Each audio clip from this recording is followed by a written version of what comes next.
X-Men. Get it!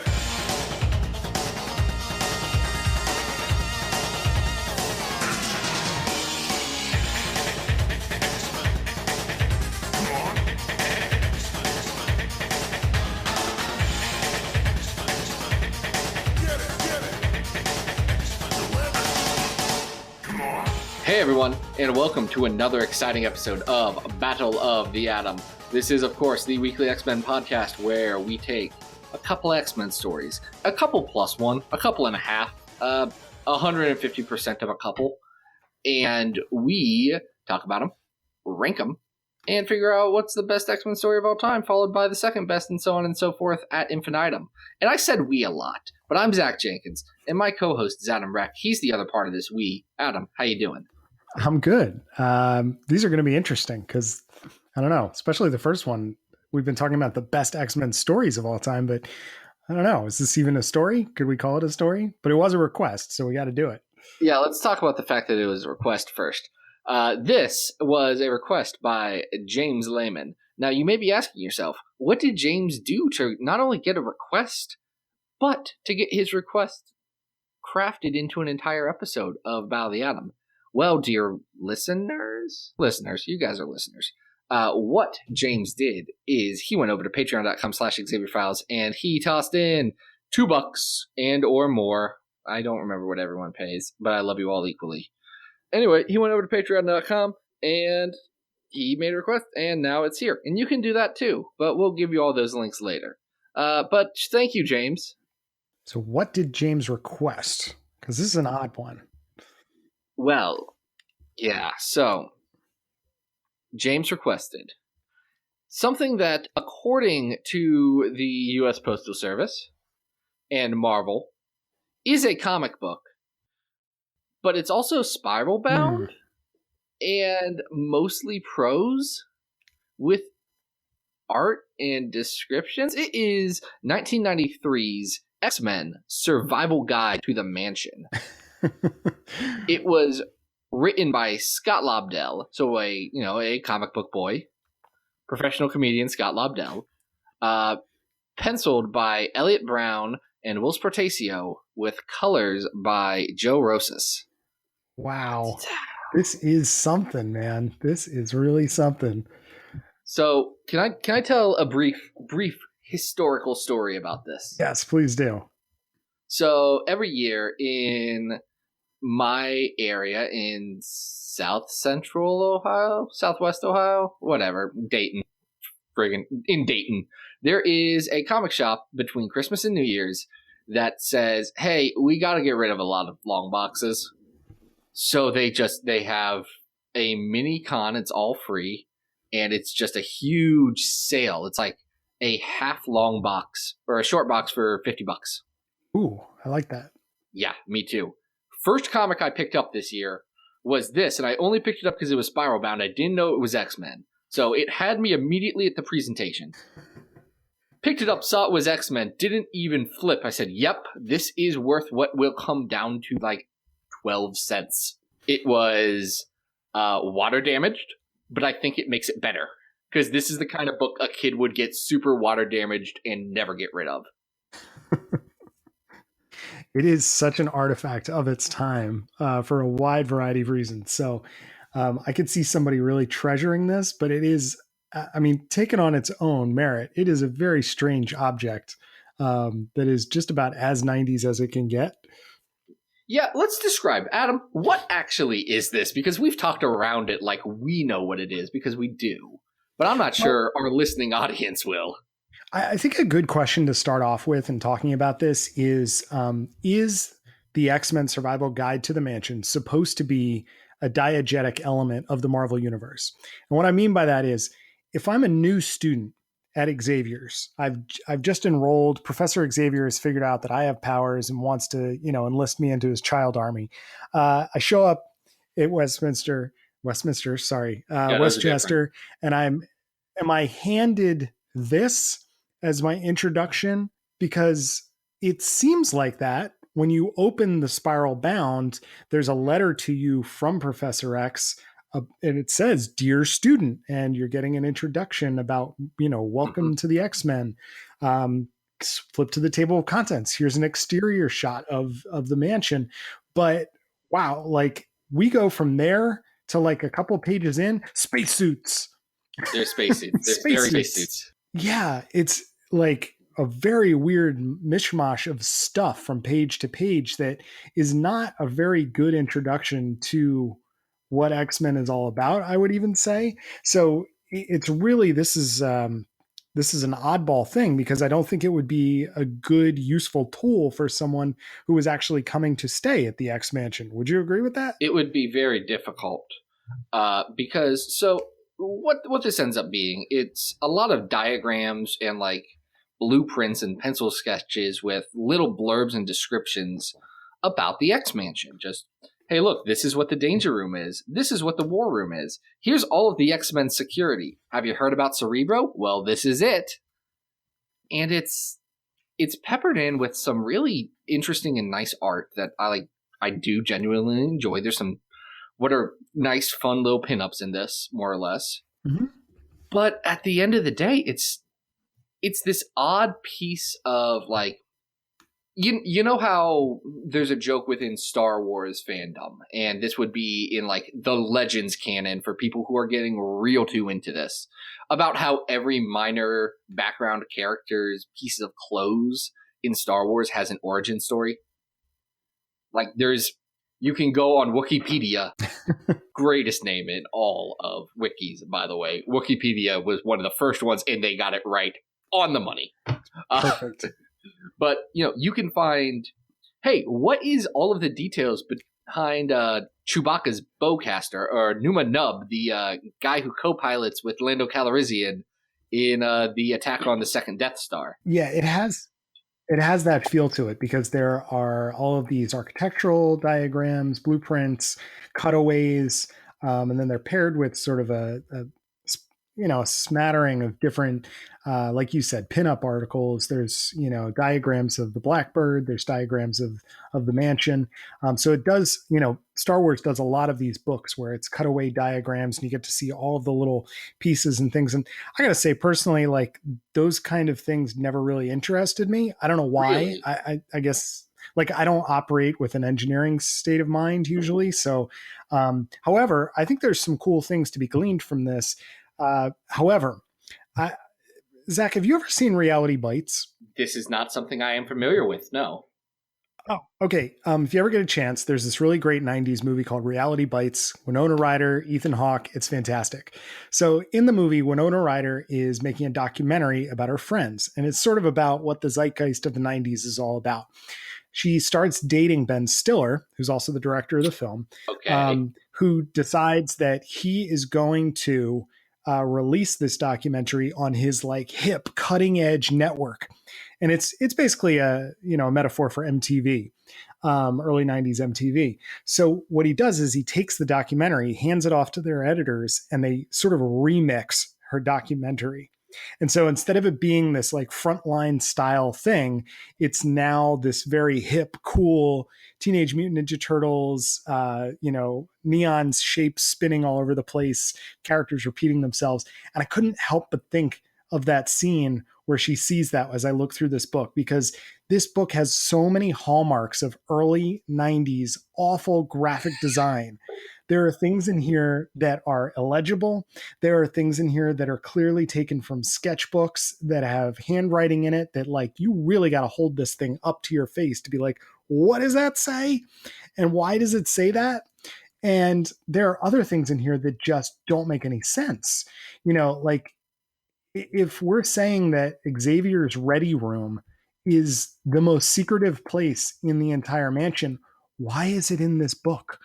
Like there are lots of little details like that that do not make sense as you go through here. And it's displayed in this very kind of garish way in a lot of pages that, I'm just looking at some of the color combinations on here, and it's like a color blindness test. This is a difficult book to read from a physics standpoint and optics and how words look. Mm-hmm. That is really true. But I do want to move back to something you had said originally because it resonates with me. You said, all those cutaways and diagrams and stuff never hit with you because you never had that, engineering technical mindset.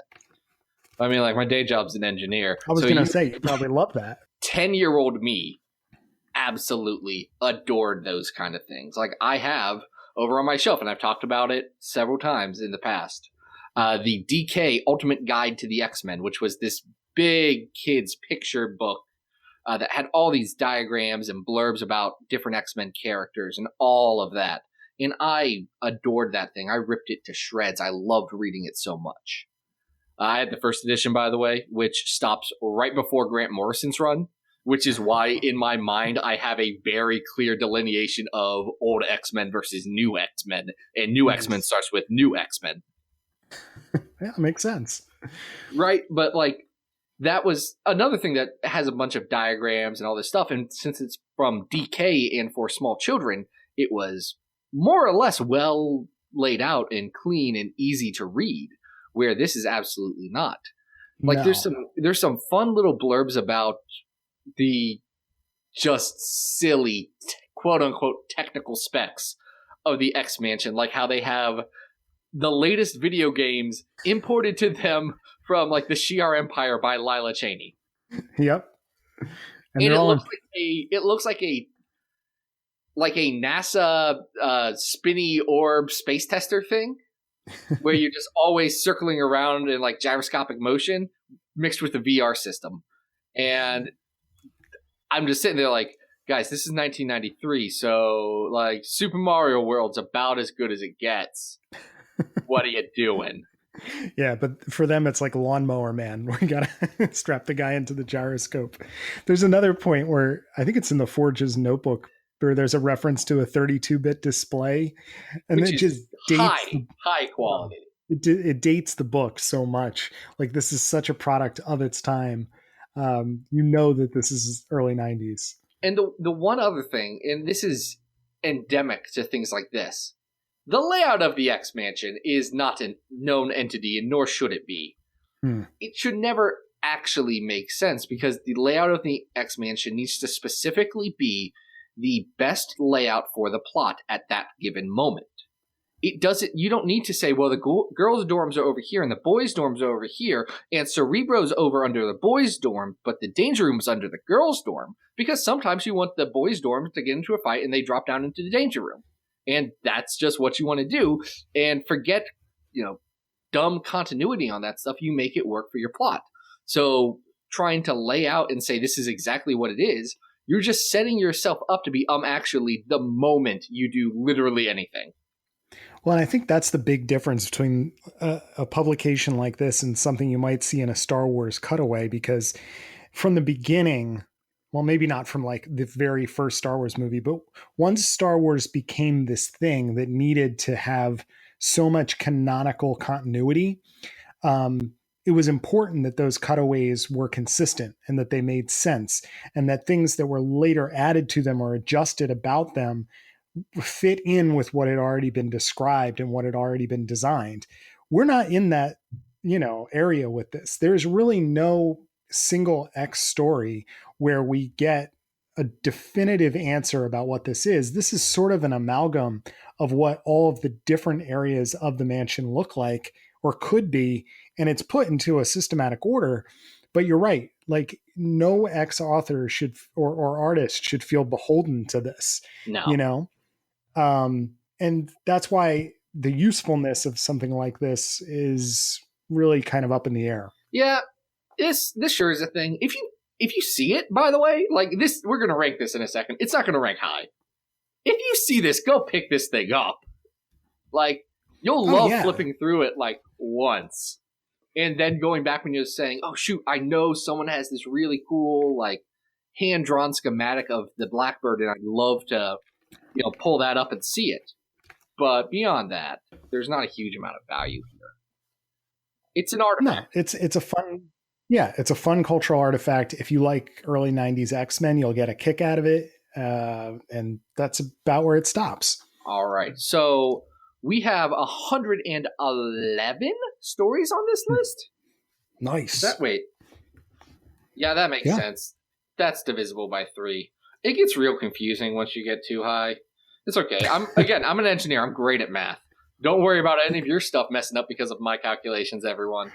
But number 1 story on our list that we calculated is Days of Future Past, and number 111 is The Draco. I don't think this is going to go high, but I don't think it's like the worst thing in the world, because I don't think this is like a bad X-Men thing. It's not a story. Yeah, and I think for it to go super low on our list, it would have to start to offend us, and it definitely doesn't do that. I think it may begin to offend my eyeballs in a certain way, and just the way, like I mentioned with the graphic design, but certainly not in the way that some of these stories we have at the bottom of our list do. Yeah. What I'm kind of thinking on this, one of the other stories that we had talked about as being a cultural artifact was X-Men Heroes for Hope, which I think is very similar in a, you've got to find this. Like, you see this and you've not read it, pick it up. Pick it up right now. Yeah. Don't even question it. Pay less than $3 for it, but pick it up. But I think Heroes for Hope, on the basis of being a story that Stephen King wrote, is better. I would agree with that 100%. And I think this may have some more interest to it than what's below that on the list, like X-Men Mangaverse or the life science component of Phalanx Covenant. Yeah, well, that's actually where I was looking right now, because you're saying offends your eyes and all this from an aesthetic standpoint. Right. It's probably just as bad as Mangaverse. Yeah, I think they're, in the same realm of like, oh, what am I looking at here? What are my eyes beholding? So do you think it's better or worse than Mangaverse? Mangaverse, I think they look just as bad in parts, but Mangaverse is, again, like a semi-coherent story where this is inane ramblings. Right. Much like our podcast. Yeah. So I would personally slot it in as our new 103, right above that Life Science, Excalibur, X-Force, X-Factor part of Phalanx Covenant. All right, let's do that. That sounds perfect. Perfect. Our new number 103 is X-Men Survival Guide to the Mansion. Thanks for that, James. That was sure something. Well, and it works really well with especially the next thing we're going to talk about. It's like we plan things. So I think the next thing we're talking about is actually the first reprint we've ever talked about on this. But this isn't from Classic X-Men, so don't even get your hopes up, people. Mostly because I'm still waiting for that omnibus. I don't have it. I'm not sure if I want to buy it, but I can Internet Library loan it and get like super into it. But there was a 6-month waiting period on new books, and that's about now. So, well, and it looks like they're doing paperback of. Oh yeah, shoot! That's what I was going to buy. Right? That's yeah. So, I'm not gonna spend $100+ on backup stories, but I'll sure spend 30. 40. They are really good backup stories in some cases. So, folks, if anybody wants us to touch those, I've always had a fondness for the John Bolton vignettes. I'm sorry, we're getting off base. This is not Classic X-Men. What is this? This is Special Edition X-Men number 1. Do you know about this? You might not. This is a reprint of Giant Size X-Men number 1. Because remember, this is in a pre-trade paperback day, a pre-Marvel Unlimited day. So Giant Size was something you either, to read it, you had to just have it. And X-Men in 1983 were just absolutely huge. So you had so many people who wanted to read this classic story that they'd heard so much about that turned this, C-list team that had their book canceled and was on reprints for years into the driving force of comics as an industry. So they reprinted that. And Giant Size X-Men is literally just as good every time you read it. That's why it is our number 33 on this list. But we're not going to talk about that component of this book. Really? Why? Because, well, we already ranked it. And you can go listen to that episode. But we are going to talk about a backup story that's in here. That's a pretty substantial one. This is called A Day Like Any Other. Written by Chris Claremont and penciled by Dave Cockrum, with inks by Hilary Barta and colors by Andy Yanukis. I got excited because Claremont and Cockrum said, oh yeah, let's do another story to add to Giant Size. and it's a weird one. Yeah, because it's essentially the survival guide to the mansion, but it's Kitty giving a tour Yeah. to Ileana. And I gotta say, if I have my choice between reading the survival guide and taking my chances with getting around the building with even with the cutaways, I think I'm going to prefer to use the tour guide of Kitty Pryde to get me around, because this is a really nice walking tour of the building that I think you mentioned before. Like, it's not beholden to any architectural plan. We still get to all of the places and landmarks that we might want, but it's done in a pretty straightforward tour guide style way, and I think it works. Well, can I tell you the one part of this that I love the most? Yeah. That it goes to each X-Men's individual room. But they go to all the X-Men's room. And at most it's 2 panels, I think, in the case of Storm. But everyone else gets like 1 horizontal panel on like a 5-panel page. And just from what Cockrum does to design their room, it really informs the characters and speaks just a monumental amount to them. It also gives Nightcrawler a pet pterodactyl named Colonel Pterodactyly. Yeah, that's one that I thought was a little bit strange. Wasn't really sure where that came from, but I guess he's stolen it from came from the Savage Land. Yes, of course. Customs might have something to say about that. As a guy who just spent a lot of time in customs yesterday, yeah, they would not be thrilled. You're going to have to get that global entry and try and sneak that bad boy in. Maybe it's a service pterodactyl. I don't know. It's what service could a pterodactyl provide? I have no idea, but why would Nightcrawler want to keep a pterodactyl in a birdcage? It just seems mean. Because, I don't know. Adam, hold on. One, let's be clear. Colonel Pterodactyly is a small pterodactyl. Yeah, that is true. That is true. He's like the size of a sparrow. Yeah, sparrow, cockatiel kind of size.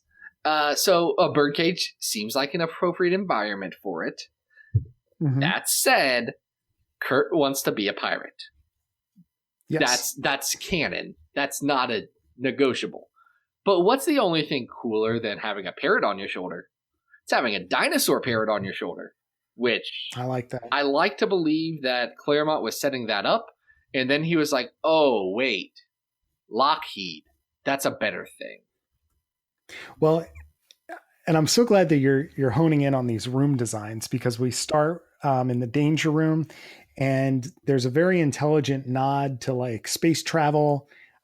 We get that nod to the Savage Land, and then the cultural artifacts in the different rooms. We see Jean's room as being empty, and no one's really touched it. Yeah, there's a really adorable family photo of Corsair with Havoc and Scott in Scott's room, along with a space shuttle. I love these little details that are throughout. They show you Kitty and Ileana's room, and you mentioned Lockheed. It looks like, I guess, from the ceiling there is a purple dragon hanging from the ceiling, and I think it's supposed to be a toy. But yeah, there's clearly some little foreshadowing here going as to when these characters are going to show up. Yeah, it's interesting. And then it pretty much all resolves by Kitty and Ileana running into all the X-Men who they thought were gone for the day, or at least Kitty did.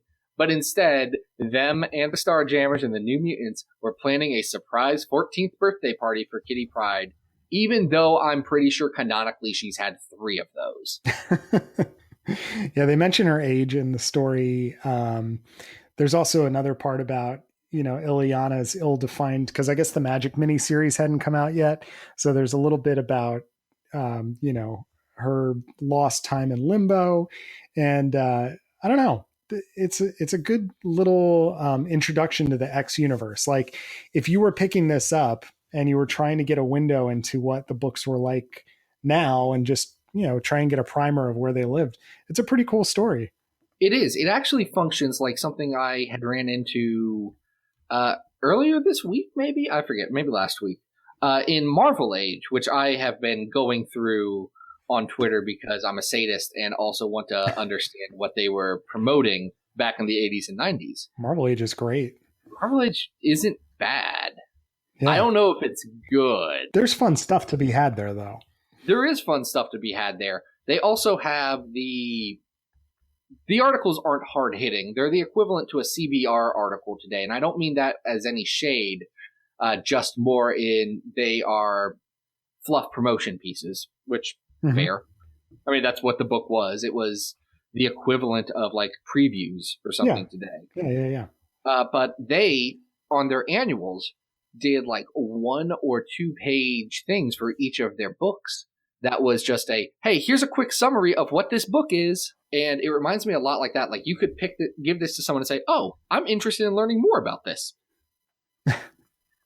Yeah. And I will say there is one part of this story that I just think is had me scratching my head a little bit. And that is when Kitty has to take Ileana to the Blackbird. So she decides to take her underwater with one scuba tank.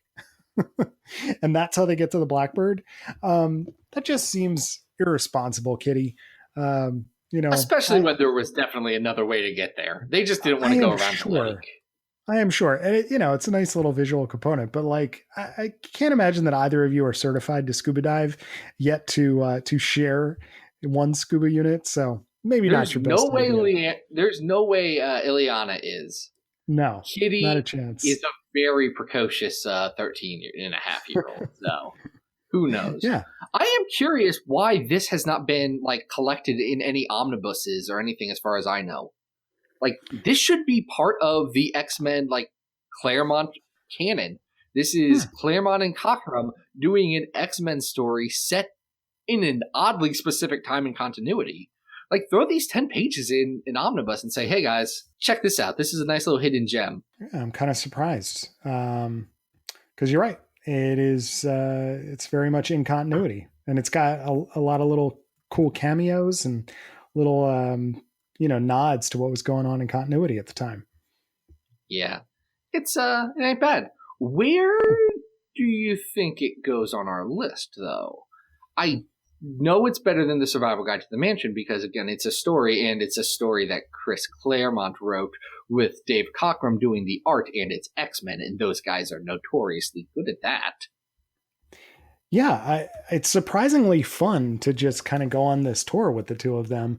Reminded me a little bit of the setup to the Nightcrawler mini where the two of them are messing around in the danger room and end up setting up the portal that he travels through. It very much feels like part of that. Yeah, so there's some fun to be had with this story. But in terms of ranking it, I mean, it's certainly not super important, but it's done very, very well.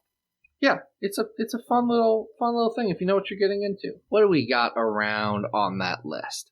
I think my ceiling would be something like, I think Brood Terrible and the Big Easy is better than this for sure. Okay, I can get behind that. I don't think it's worse than Quanon, the Quanon story. Yeah, this is far more coherent than Quanon is. Even though we found Quanon to be perhaps a little more coherent than an initial teenage read. Right. Yeah, so that's between 82 and 88 on our list. So in that, we've got, Brood Trouble and Big Easy at 82, the Jeff Parker Exiles, the Phalanx Covenant, Cable and Wolverine part, Wolverine Volume 3, Number 6, the one with Naked Nightcrawler on the cover, and the first issue of X-Men. And then Uncanny X-Men Into the Void. The Gold Team, Mikhail, Alternate Reality, Thingamajig. I'm going to keep this pretty easy. I think this is better than Jeff Parker's Exiles. I think this would make a good fit at 83. You think this is better than the Jeff Parker Exiles?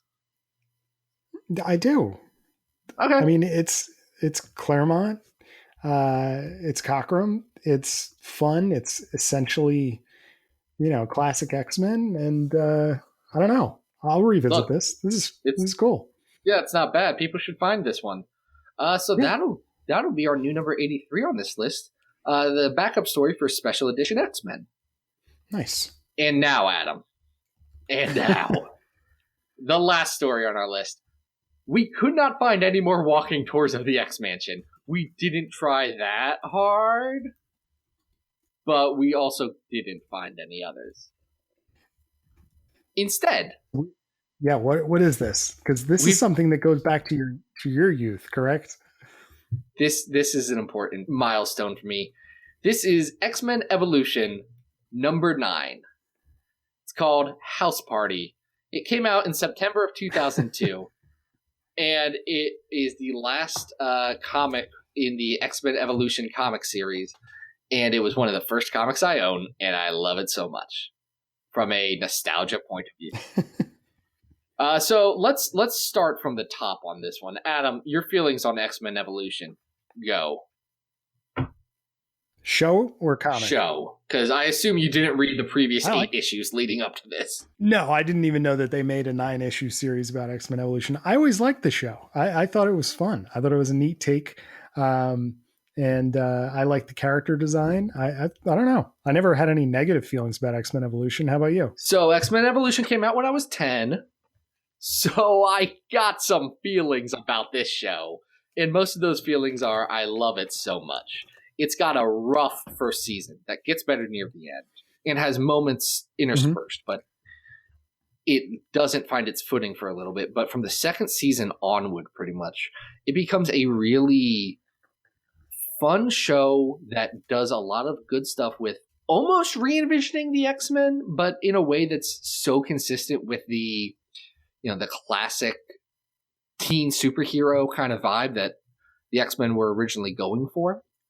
Just using a more well-known cast with like Nightcrawler and Rogue and things like that. It makes the smartest choice in the world and doesn't give us Teen Wolverine because no one wants that. Nobody wants that. It's a fun series that means a lot to me. And this is one of the first comics I legitimately bought. My grandma walked into this collectible store that had comics, which I am 99% sure has evolved into my current comic shop. I don't have a great comic shop. I'm going to be very honest. They are still mostly a sports memorabilia store. But it's 100% based on which comic shop is closest to the freeway. There's no deeper logic to it. You got to go where you got to go. Yeah, right. But I picked up this in number 8, and I loved it. I loved it then. I can appreciate it now, even though I can see some flaws.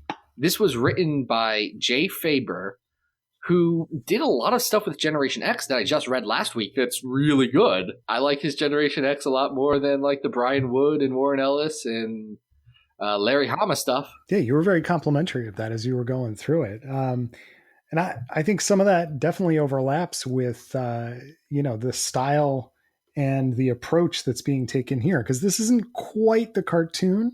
There's even a little difference in the way in which the characters are sticking to the designs, but they are a little off model. And I think the premise behind this issue is fun.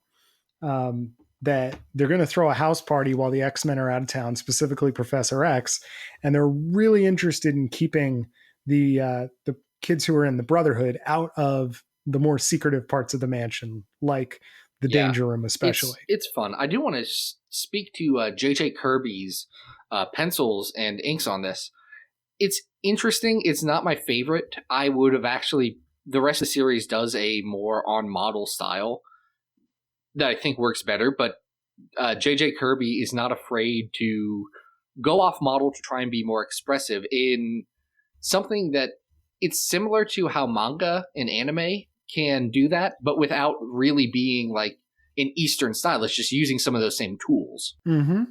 Yeah, I think that's accurate. He has some interesting quirks about the way he draws these characters. A lot of them are extremely skinny. For some reason, Cyclops is got bulging veins on his arms for whatever reason. It's a gigantic chain wallet, which just cracks me up. Well, it was 2002. That was just a thing. But it's a very dynamic cartoony style, which works pretty well for this story. Yeah, it just tells a short little story about the X-Men having a house party accidentally, though they somehow accidentally did hire a DJ with a professional sound system.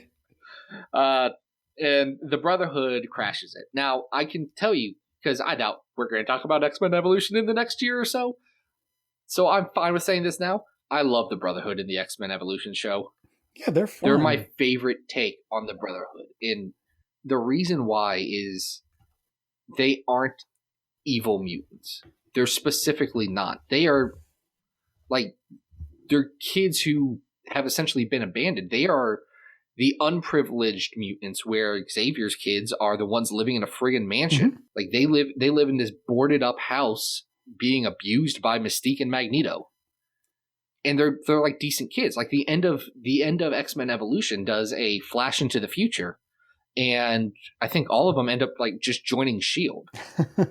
because they aren't necessarily superheroes, but they aren't bad people either. Yeah, if I remember correctly, it was always more that they were mischievous and that they were just trying to kind of like get on the nerves of the other characters than anything else. And that bleeds into the story because, you know, really they're just kind of poking their noses where it doesn't belong, and they don't really understand why they're not allowed to. Yeah.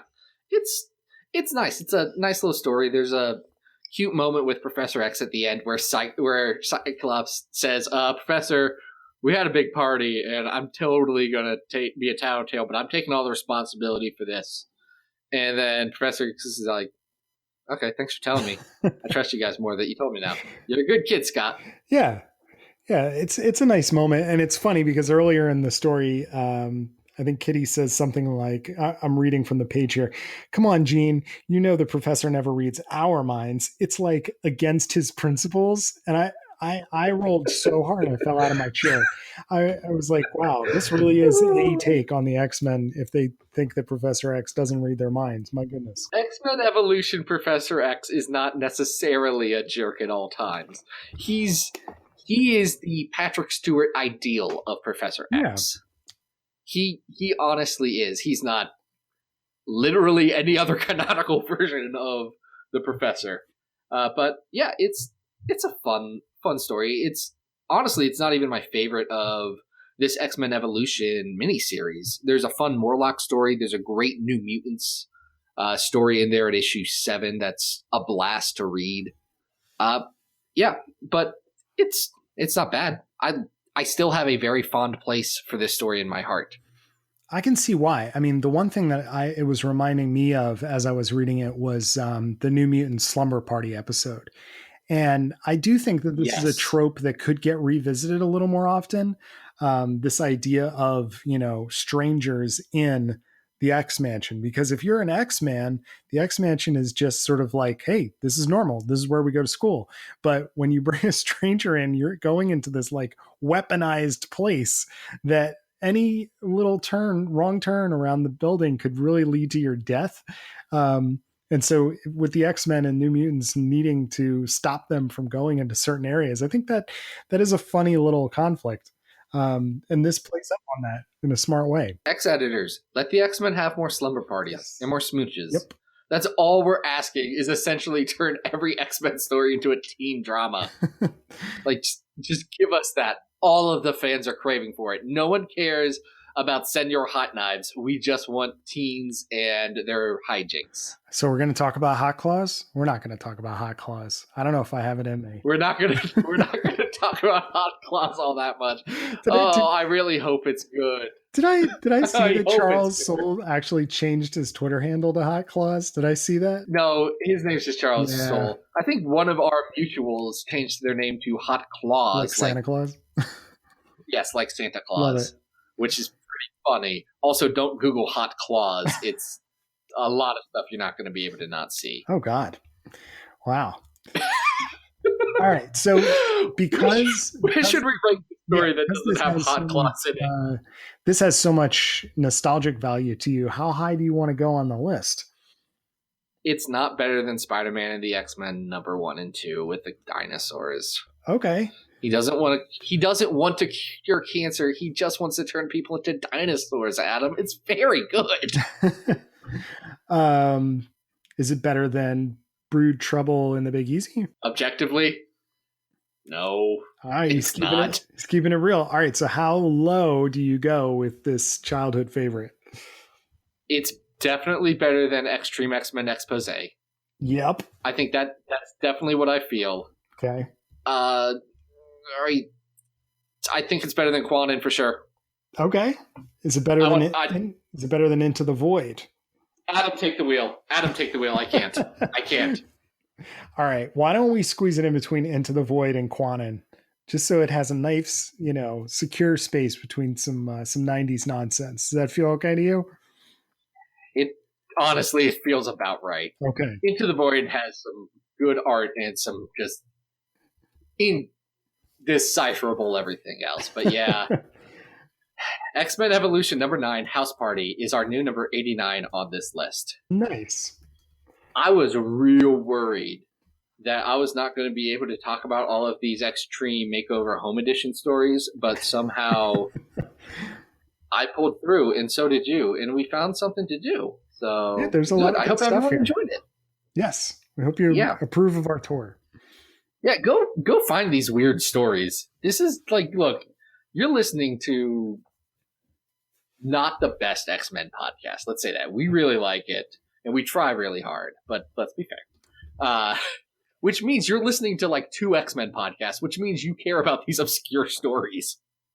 That's right. So check them out. See if you can track any of this stuff down. It's weird, and you'll enjoy it. The Evolution one's on that app, so go search it. Anyway, thanks again to James Lehman for suggesting this. This turned into a very interesting episode. If you want to be like James or anyone else who's on that patreon.com, go over to that patreon.com/XavierFiles. Pitch in some money if you want. It keeps things running. If you can't, you can't. I'm not that upset about it. But you can get an episode. I think I will say our next opening for an episode is in September. Hooey. Yeah, we got some plans. So get it in there. Get it in that. But yeah, if you can't support the show fiscally, which I get, maybe leave us a rating or review. We haven't got one of those in a while, and it's making me sad because I thrive on attention. So beyond that, if you want to feed my ego anymore, please go over to twitter.com/XavierFiles. And that's where I talk about X-Men stuff. It's also part of my website, which is XavierFiles.com, that hosts this podcast. Has normally weekly articles about the X-Men, though I've been traveling and haven't written one for the last few weeks. But that's starting back up like next week or this week as you listen to it. So get excited. And Adam, where can people find you online? All right, guys, you can always follow me on Twitter at Arthur Stacy. And we're just wrapping up the search for Bish and Jubes over at adamrec.tumblr.com. So the current story will end, I think, on June 18th. And I'll have pre-orders starting on the Big Cartel story, Big Cartel store for zines starting pretty soon. So, keep it locked. I'll have that advertised on the Twitter and the Tumblr. I'm going to make it real cheap. Just do $1 black and white copies. So if anybody wants a copy, we want to make sure that it gets into everybody's hands. But that'll be coming up soon. So keep your eyes peeled. So just if Adam hasn't pitched it to you enough, I'm just going to say one thing about this story because it's been a treat. Adam has introduced the Siege Fabulous, which is one of my favorite puns of all time. Thank you, Zach. I'm very proud of the Siege Fabulous. I got so mad when I read it. I said, "You're joking. This is too good. This is very good." It's also a Fallen Angel sequel, by the way. So yeah. And it'll continue to be as it goes into into the next chapter. So stay tuned. This is buck wild. Next week on Battle of the Atom, we've got an exciting guest. And this isn't even going to be an interview, even though this is a person from the X-Men world. We got ourselves one Mr.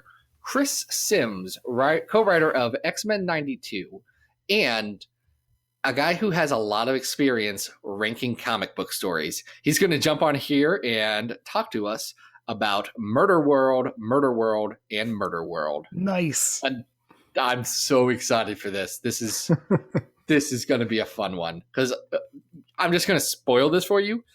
We're talking about them Pizza Hut X-Men stories. You know, the ones that came in the Pizza Hut kids meals? I know the ones. This is going to be exciting. Essentially, over the last few episodes, we're just digging into all the comics that Zach owned when he was 10. Nice. But until next time, this has been Battle of the Atom. We hope you survived the experience. Get it!